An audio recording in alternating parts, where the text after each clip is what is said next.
Bad guys have always admired good girls, why you ask? It's the innocence, the naivety of the woman that piques their interest.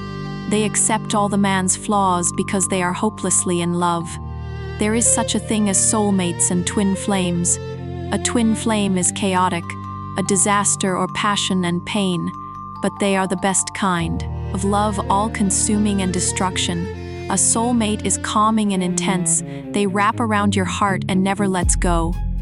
Soulmates have a connection that runs deeper, embedded in their bones. If I feel pain, they know how to comfort.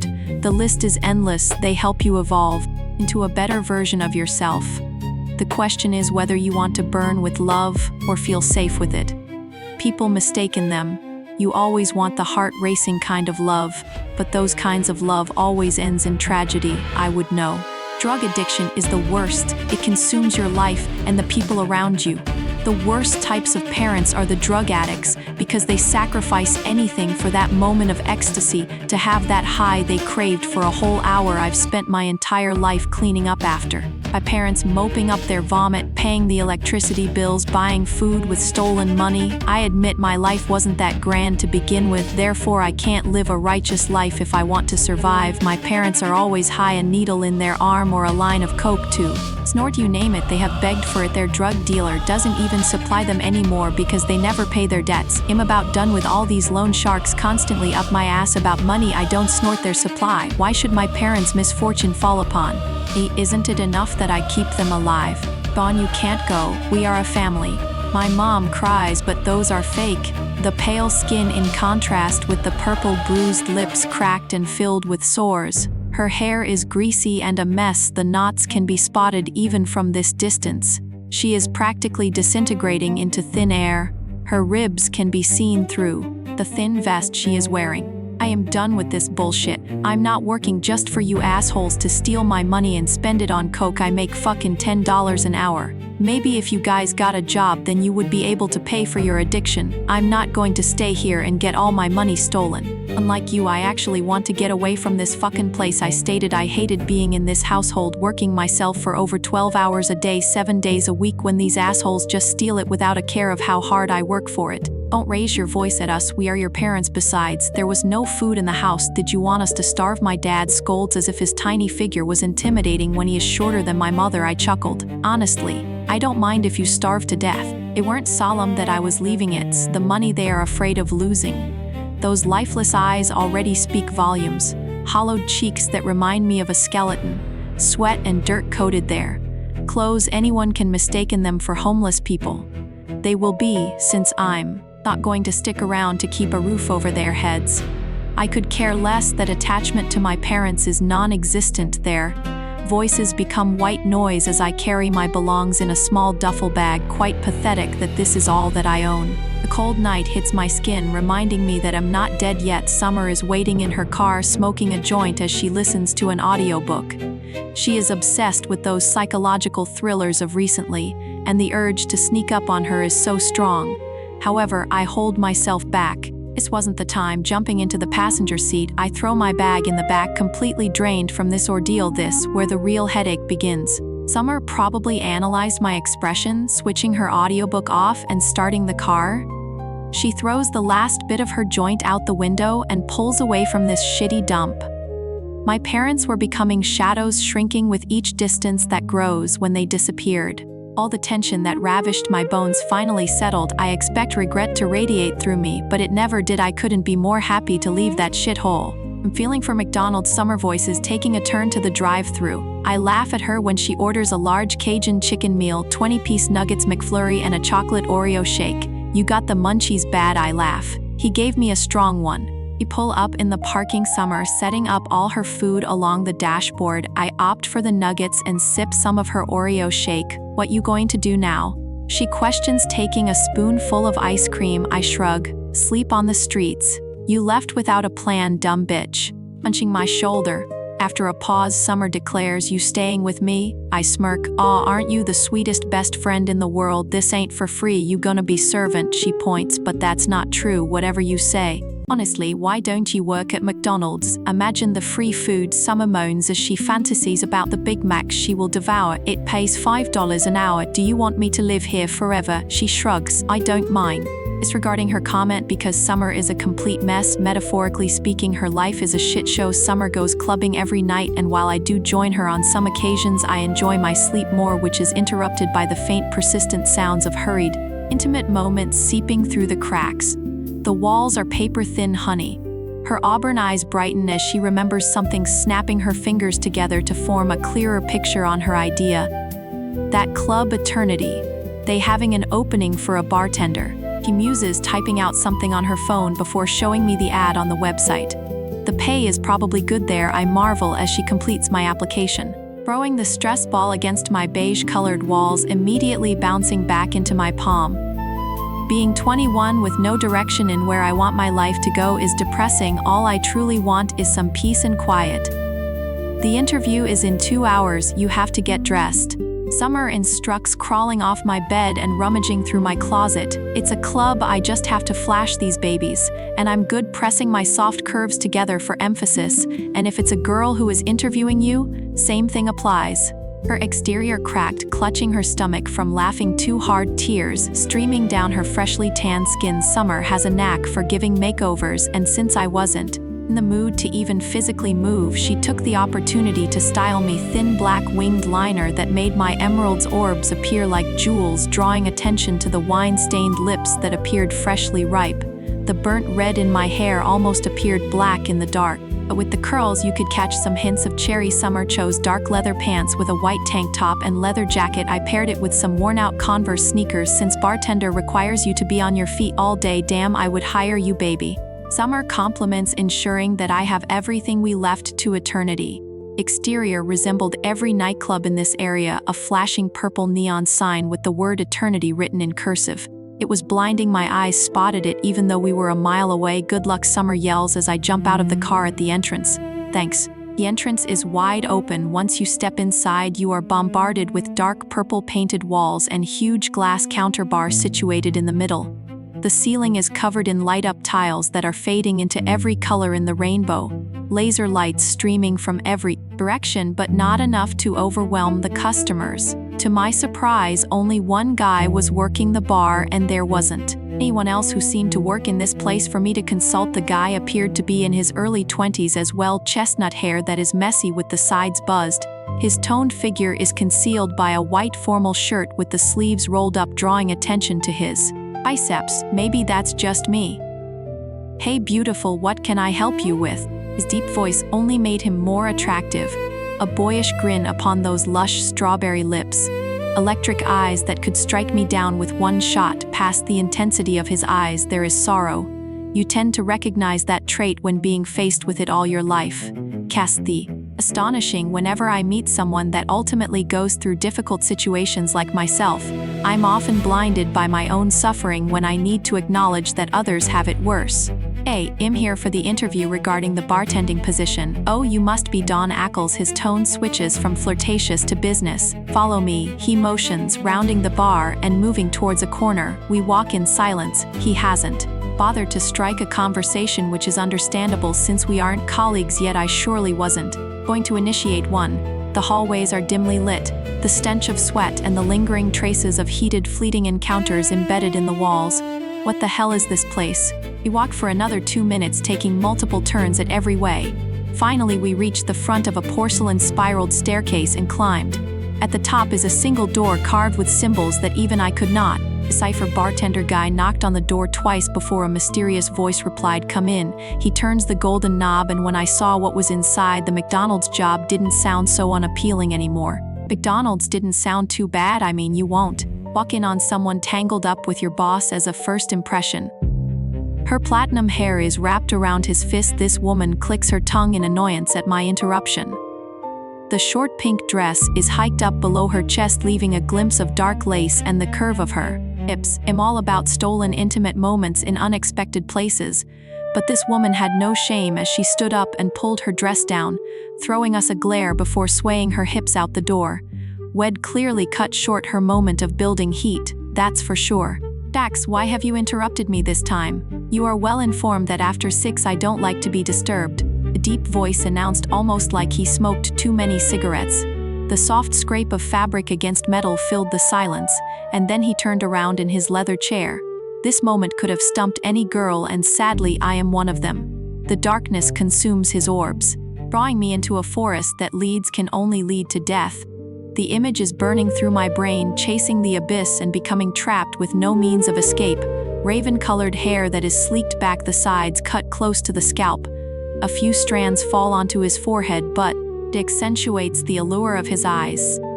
Stubble coating his cheeks, rosy lips still flushed from the previous woman's kiss. They are enticing. I want to smash minds against his, wondering how hard he will crush me. Would he taste like sin? My mouth suddenly becomes parched. The magnitude of my desire for a mere stranger only intensifies with every minute. I'm caught in vicious cycle, and he is aware, since the snap of his fingers pulls me back to reality.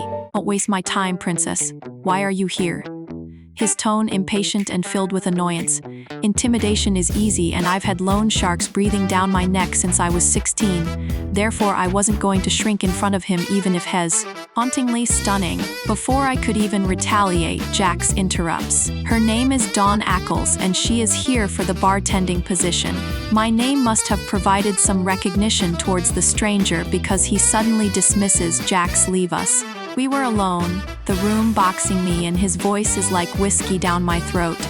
Dangerous and burning. So you are here for the bartending position. Why? He questions sternly. I could give him some bullshit speech about my goals and ambitions, but I have no clue what I even want in life. I need money, and you offer a lot here, I answer. He taps his thick fingers against the mahogany table in a rhythm. Do you even know how to bartend? I'm a fast learner. He doesn't utter a word. Instead, he studies me for a long time that it's starting to feel creepy. LL Ral. Look, can I just offer you some cheap distraction for this job? I mean, it's not like you were busy with anything professional since I walked in on you tangled up with someone in here. His eyes widen, and I presume no one talks back to him ever. After a second, he regains his intimidating composure, probably wanting to kill me in the process. There is nothing to flash, so I doubt you would get the job if those empty gestures are all you can offer. He smirked, which I would have admired had he not insulted my modest curves. I'd offer you a taste of my attention, but I doubt you're worth the effort. I retaliate with a smile. He laughed. That mouth of yours is quite fascinating. Wonder what it would sound like when it's lost in the moment. Crossing my arms as I study him. You are not my type. I lie, I am everyone's type. Sweetheart, conceded much, I scoff. He smiles, a pleased one. I like you, Dawns. Sadly, the feeling is not mutual. He leans back, resting his hands behind his head, his biceps straining against the inky dressed shirt. You got the job. I wasn't even paying attention to his words when all I am seeing is the way his muscles tighten around the fabric, tugging on my bottom lip for some sort of restraint to not run my tongue along his chest and towards his neck. Told you I'm everybody's type. A cocktail grin plastered on his lips. I wasn't going to let him think that he can easily sway my mind just because he is handsome. I like men who aren't trouble. Within a second, he got out of his chair, towering over me high as a predator, smoothly rounding until he halted behind me. The woodsy scent of his cologne filling my senses, crawling up my skin and losing me in a forest. He caressed the nape of my neck, sending shivers down my spine as he draws my hair to the side. He's tracing my skin, the rough pads causing goosebumps to arise. His hot breath fans against my shoulder, making me ache for his tongue against my skin. Nothing prepares me for soft lips against my neck, a moan suddenly slipping from my lips. Something tells me that you like them dangerous, his honeyed voice declares. He is right. The thrill of danger intrigues me, but it doesn't fit into the peaceful lifestyle that I want for my future. In the past, all my boyfriends were shit. They didn't care about me, but I rather loved that they could beat any guy to a pulp. Trust me, baby, I will show you real danger, he promises, and I couldn't help that the adrenaline coursing through my veins at the prospect of indulging in something lethal and evil. If I were a guy, it'd be burning with an unrelenting, unmet ache right now. The asshole really left me high and dry, yearning for more. That was probably his goal in the first place, and I was just too horny to see it. He concluded the interview instantly, as I was starting to enjoy his touch. He dismissed me and told me that I have the night shift until 4 a.m. I could be ancient, but who even wants to party till that time? My interview was with none other than Elijah Black, the owner of multiple enterprises, and Eternity is a club that is scattered all over the world. It was not just a club from my perspective, because how can you explain all those doors and the non-disclosure that I had to sign in order to work here? You love the thrill of danger. He trailed soft butterfly kisses against my neck. You enjoy thinking you have me figured out, Elijah, I moan. Even I couldn't deny how good his lips felt against my skin. I know I do. He tugged at my skin, sucking and biting until he left a hickey. I couldn't deny the simmering heat coiling tight between my thighs, the restless throb making me agitated. That's what you think, Elijah, my voice barely a whisper as I started breathing heavily. He moved his big hands down my forearm till he reached my thighs, warmth consuming my body at each touch, like sparks igniting me through his touch, and I wasn't hating it. His hands slipped beneath the edge of my lacy panties, and I knew he could feel the damp evidence of how badly I craved him. His touch, his attention, anything. Elijah dragged 2 fingers through that warm, wanting space, gathering the proof of my longing on his skin. I'm not your type yet, your body's already a river of need for me, his husky voice only stoking the fire in me. I want all of him, want to feel him deep inside me, unraveling me, until I can't take any more. I want every wave of pleasure right now in this moment, and He's the only one who's ever come close to giving that to me. I want to touch you. I didn't even know what I was saying at this point. He slid 2 fingers into that warm, aching space, and a moan of pure bliss tore from my throat. Let's just say it had been a while, as he moved them in a steady building rhythm. Oh God, don't stop. He moved even faster, pushing as deep as his fingers could go. I could feel a tight coiling heat in my belly wound, tighter and tighter. I'm almost there. The way his lips were assaulting my neck, I was sure I had red and purple marks branded on my skin. I wanted every inch of his marking. His assault didn't stop. It was like he was marking his territory. The whore within me wanted him to stake his claim, but the more sane part of me wanted to beat his ass to oblivion. Fuck Elijah, I screamed as I came. That release left me wanting more. I tried to change my position on my chair. His fingers are magic every time. I'd been intimate before. Nothing had ever felt this good, this consuming.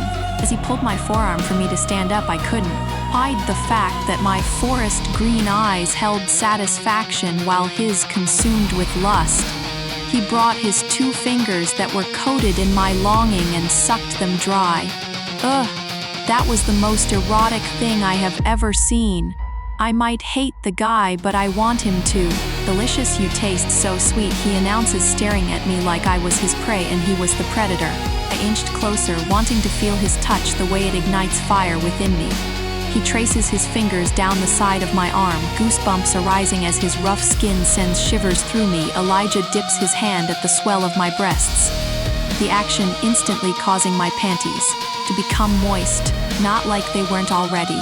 You are so sexy, he whispers, tugging his bottom plump lip between his teeth. I couldn't help but feel jealous. I wanted to be the one to bite his lips. I gripped the back of his neck and pulled him down to my level before smashing my lips onto his. He tasted like whiskey and cigars.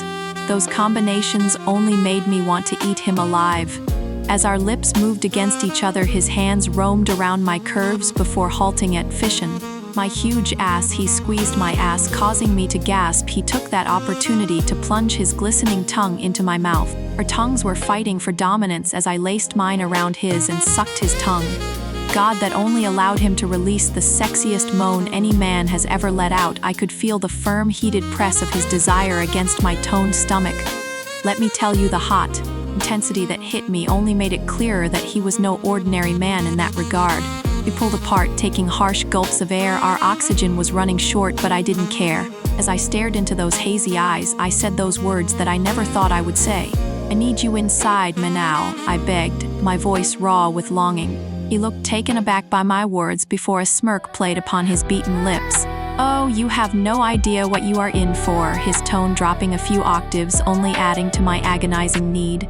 He gripped my ass instantly, making me wrap my legs around his waist. Elijah was reckless as he threw all of his papers off his desk before setting me down and taking off my jacket while I took off my tank top. I need to feel him inside me, filling me completely. Once he took off all my clothes, I was in a rush to tear off his. He planted open-mouth kisses against my neck while biting my skin. It felt so good, like I was walking on cloud nine. Elijah positioned himself at the edge of that warm, aching space between my legs. Can you handle me?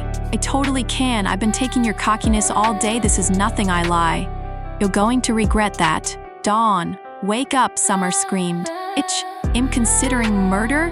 What the fuck did you wake me up for? I growl. Sexually frustrated from that intense dream. Why did she have to wake me up just when the fun part was going to begin? You were moaning too much and I was getting grossed out. She pretends to vomit. I was not suffocating myself with my pillow because I probably was. Totally was, she screamed before exiting the room.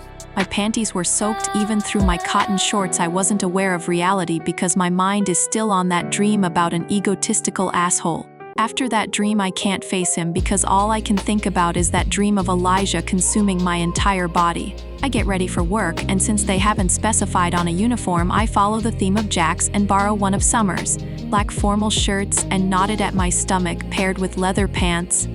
Jax and I are matching. His muscles against the dark fabric is dangerous for someone who is pent up with unspoken tension the entire day, but I will enjoy the way his hips shift when he moves the firm line of his back as he works. A drunk man slurs. I block the urge to vomit and smile. What can I get you? He winks. He tried to be sexy, but it came across as tragic. Sorry, I only serve drinks. How about you and a drink, he suggests. Whatever this man is on, I want some. Dude, either order a drink or I will bust your head open with this vodka bottle. I motion to the sky, vodka in my hand. His eyes are stricken with fear and he nods before ordering a beer. Coming right up, filling the glass, placing the drink in front of him and then walking over to Jax. Hey Jax, when do we get a break? Jax cuts his flirting session with the teenagers short, dancing his eyes upon my body and then smirking. I have to admit that I wasn't hating the attention. Well, we can have at least one break any time we want. I was about to take mine. Care to join? We round the bar towards the exit. Jax slips his hand into his pocket while pushing the door open.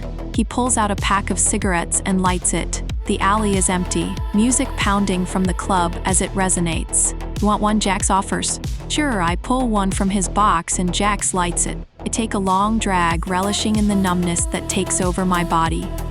All the tension practically melts away from my muscles and the silence is bringing about the peace that I crave. So how you liking your first day? Jax asks.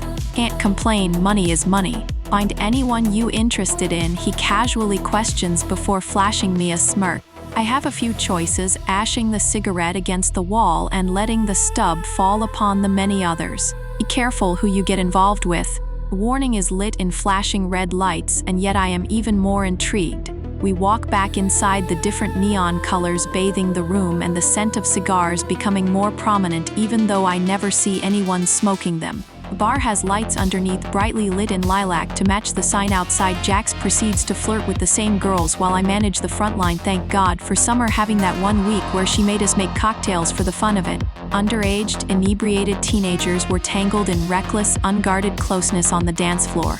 The girls pressed against any guy within reach, their short dresses riding up to reveal more than was proper, while the boys stood rigid, their posture tight with unfulfilled longing. I didn't see Jax for 2 hours. We were swamped with orders from every direction. When it came to the underage drinkers, Jax just said to serve them without giving me a reason. I served various ages tonight, young and old. The worst were the jerks who wanted to make inappropriate advances toward me. Jax taps my shoulder. Dawn. Yeah, halting my wiping down of the counter. Elijah wants you upstairs in the VIP, he relays. That doesn't make any sense. This is my first day and VIP is reserved for special guests. It would be more suitable to have Jax go. Why? You can't question it, just do as you are told, his penetrating voice states. He grabs the rag from my hand and proceeds to wipe the counter without a second glance. Jack's words play on my mind. They were a warning. Walking through the red velvet hallway, the doors having the golden sign reserved on them. This wasn't your typical club, therefore I wasn't oblivious to what is going on behind them. Once I read the end of the hallway behind the staircase, 2 muscular men are on either side guarding the double doors with white earpieces sticking out. Elijah requested for me. He didn't speak, but the blonde one walked inside, leaving me to stand here with the brunette. We weren't making any conversation and all he did was stare behind me without even blinking. Bodyguard returns and nods to his partner. They open the double instantly. They probably went to confirm with Elijah whether he actually requested for me. Who would even lie to serve drinks? Once inside the VIP room, that's when I wondered why anyone would actually want to come here.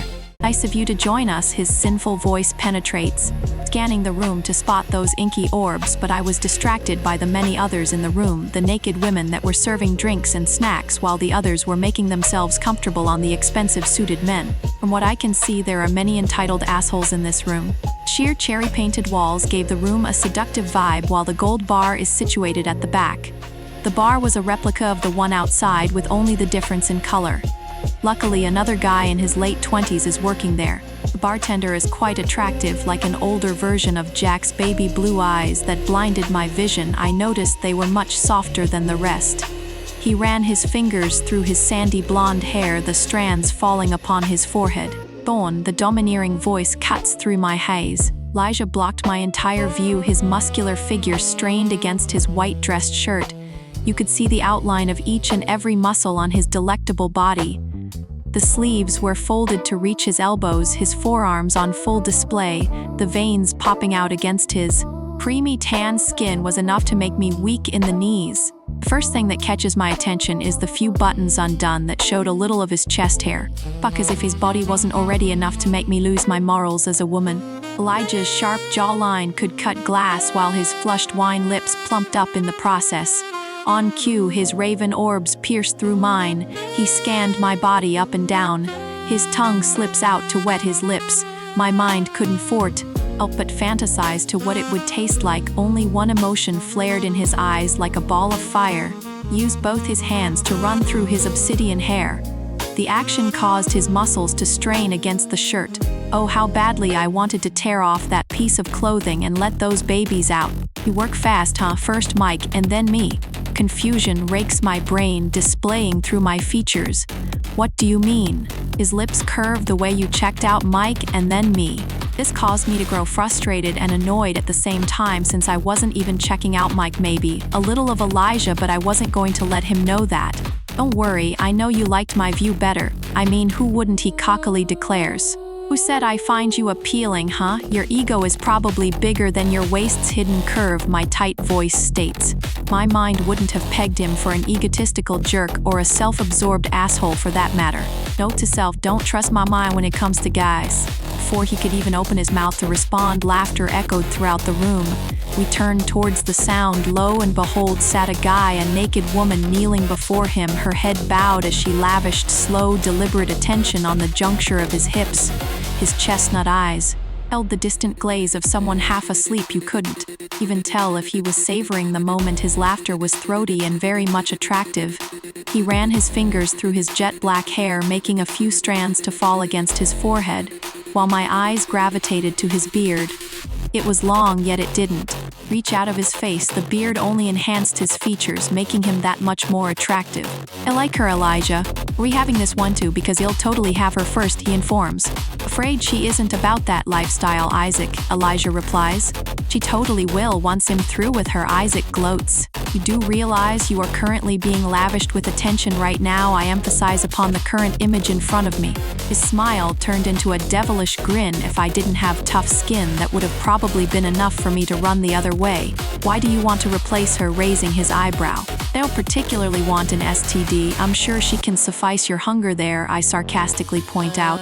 Oh honey, I'm sure you can fill me up just as good. I bet you like anything with a soft secret curve, huh?